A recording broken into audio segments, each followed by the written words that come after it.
Today is going to be a discussion on how to be a good Scrum Master, a skilled Scrum Master. How should a skilled Scrum Master conduct his or her daily Scrum meeting? Let's get straight into it. Let me just share my screen, okay? Just give me 1 second here. Okay, so skilled Scrum Masters daily Scrum meeting. Okay, that's what we are going to discuss. So the first point is that don't forget, be inclusive. Be inclusive. What does that mean? Never mention daily stand-up, because there could be people in your team who are handicapped, they have some, or so they just have some problem, they just cannot stand up. So we have to be inclusive. Please make sure, it is a request, please make sure we mention a daily Scrum meeting, okay? Not stand up, okay? Second point, most important point, is keep it time boxed always, like it's 15 minutes, or if your team is willing for 20 minutes, but always stick to the timeline that was discussed with the team. Do not exceed it. Next point, immediately after that, I'm talking about something called parking lot. What is a parking lot? A parking lot can be conducted right after the daily Scrum, which means that you can block, let's say, 30 minutes for the daily Scrum as well as the parking lot together. If you block 30 minutes, within 15 minutes, you can complete your daily Scrum, and then the next 15 minutes you can use for parking lot. What do we discuss in the parking lot? Parking lot is all those items during the daily Scrum which needs a little bit more discussion, a little bit more brainstorming, a little bit more technical analysis, because the team is present already and the meeting is in progress. So rather than setting up a totally different meeting, let's just quickly discuss the parking lot items.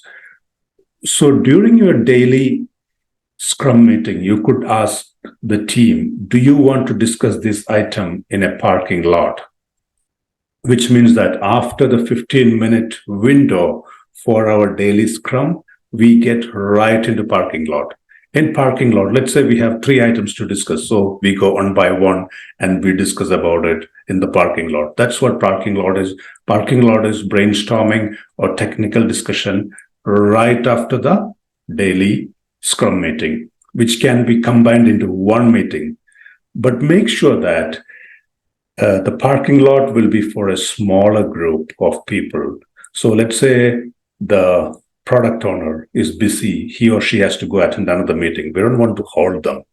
Let's say a team lead, who is a lead developer or lead QA person or any other resource, they want to go attend something else. They want to work on something. You should not hold them. In parking lot, there should be only people who are required to be discussing that particular technical item. So let's say 3 people want to discuss the item. One is the person who has a question, one is a QA resource for that, and the third person is someone who has already worked on the item in the previous sprint. So only those people need to stay back, be in the parking lot, and discuss about the item.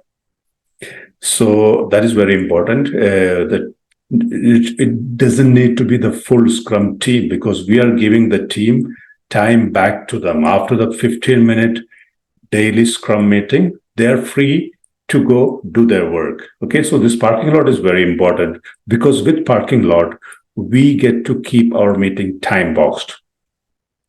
Time box means daily Scrum, stick to 15 minutes or 20 minutes, whatever the team is coming up with.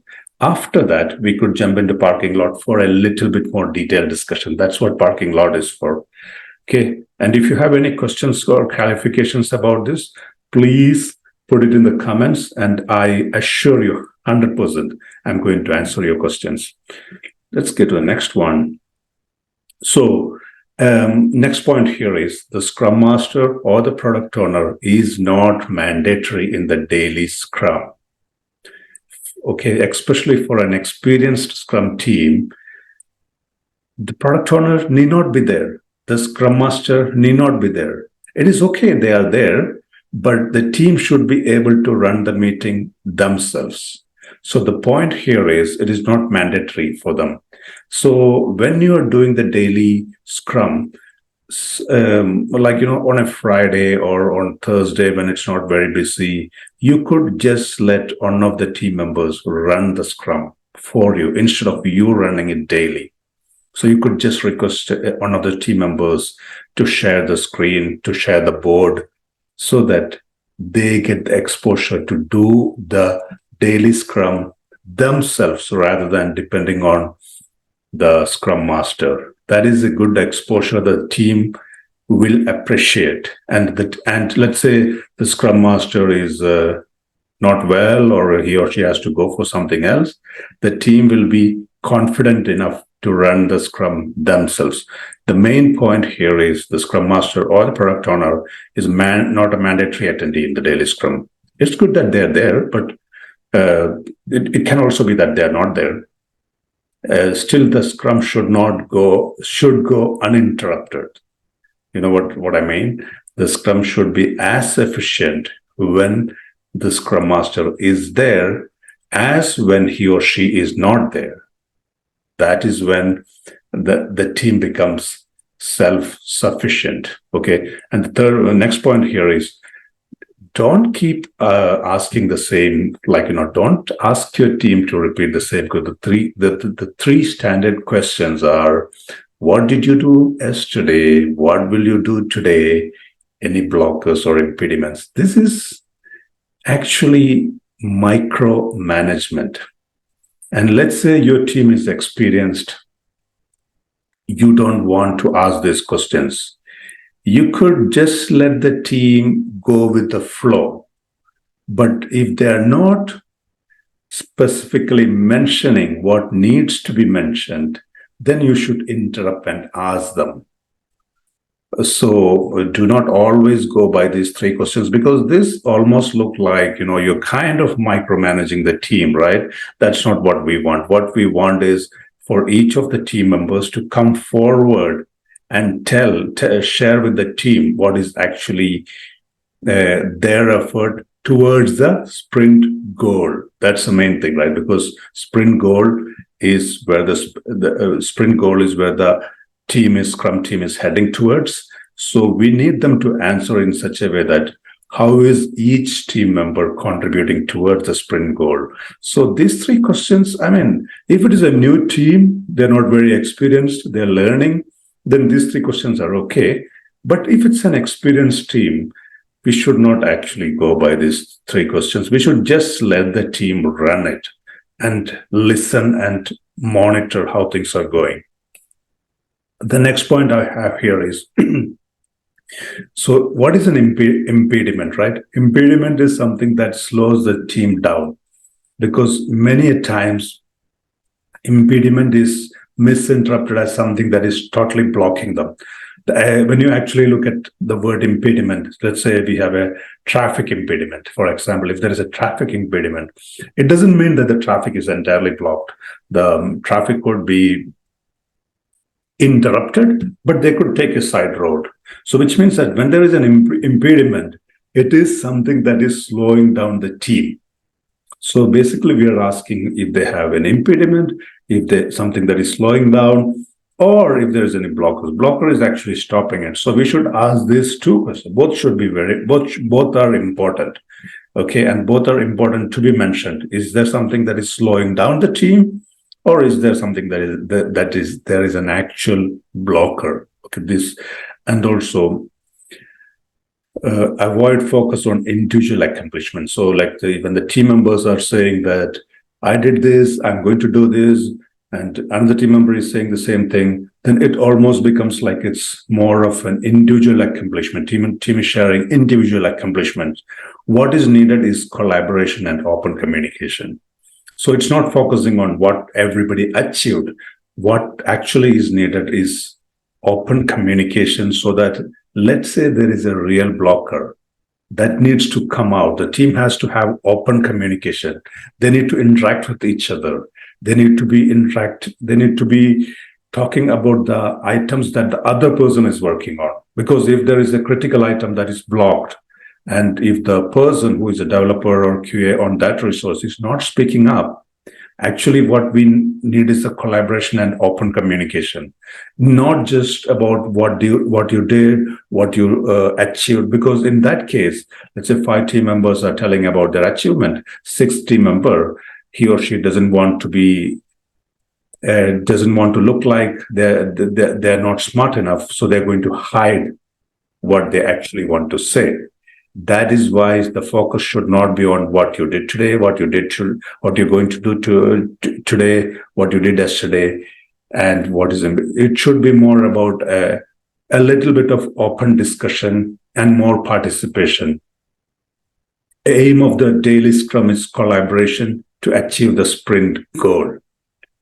So that is why you should just let the team run it themselves and see how it is going.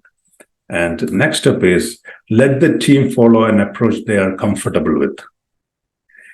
And then very, very importantly is if any of the team member, for example, Dev Resource 4 is not communicating effectively, you feel like you're listening actively as a Scrum Master or as a PO. If, let's say, for example, a Dev Resource is not openly communicating or they don't feel confident about what they're doing, then immediately you should ask him or her if he or she has any questions for the team, because that we are giving a chance to them to clarify everything with the team. And if they say no, then you should ask the team if they have any questions for this particular resource. Now, when you ask this question to the team, of course, there will be experienced team members or people who have been in the team for a lot of time, or people who are very actively participating. If they feel like this particular Dev Resource 4 is not openly communicating, of course, they will ask questions. Of course, the other team members will ask questions. And that will in turn clarify any confusion. And maybe the Dev Resource has some things that needs to be clarified. So this is a very efficient way of approach. That is, ask the team member if they have any questions for the team, and ask the team if they have any questions for this particular team member. That will clear the confusion and make the team and the team member willing to participate in an open communication, right? Next one is walk through the board. If it is a sprint board, or if it is Kanban board, make sure you reference the board all the time, because the reason is because every item for the sprint is on the board.